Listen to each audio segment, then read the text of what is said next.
Hello, my name is Daniel Falk, and I will be showcasing an interface design for a self-driving car. So I'd like to begin with the home screen for the car, and this screen would be on a display that would sit where the steering wheel normally would for the car, because this is a self-driving car, it's fully autonomous, and would only require an address input in the map setting for navigation. So up top are the buttons for maps, audio, and the system settings. In the middle is a traditional car dashboard kind of thing with a tachometer, speedometer, and then an ellipse that has the range in miles left, the current time, and the odometer. And below are buttons for controlling the wipers, the air conditioning and the heating, and adjusting the seats. So this is the Maps menu.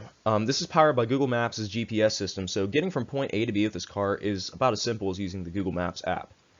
All you have to do is enter the address of where you want to go. You can select the route that'll come up, or one of the routes that'll come up on the left-hand side of the screen, and then you're off.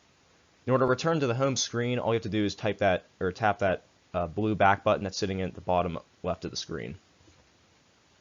Alright, so this is the audio menu, and at the top it displays the device playing audio and the icon of the app it is playing from. So for this example, it's playing from Dan's Android, and it's using the Spotify app. Below displays some metadata for the track, including the title, the artist, album year, and the album art, as well as an audio scrubber and some basic media controls.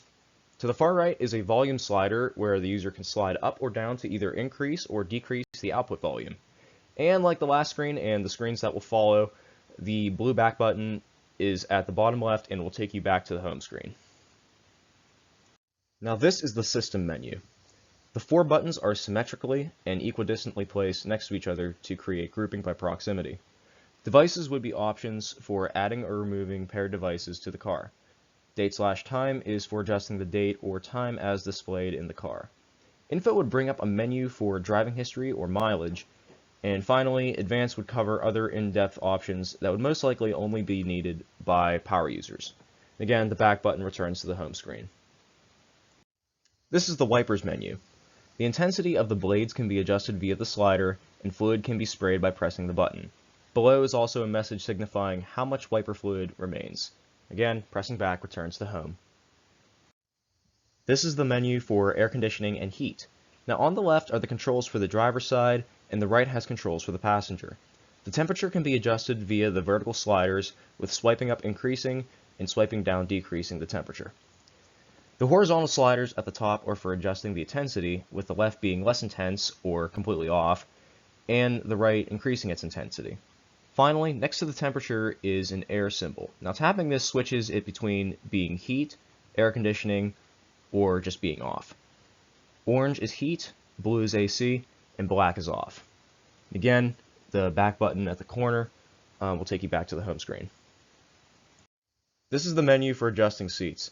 Like the last menu, the left is for the driver and the right is for the passenger. The arrows between the seat are for reclining the seat, and the arrows below the seat are for sliding the seat either backwards or forwards. Below that is an option for controlling the heated seats. For this example, the driver's side seat has the low heat turned on, but the passenger does not have this function on at all.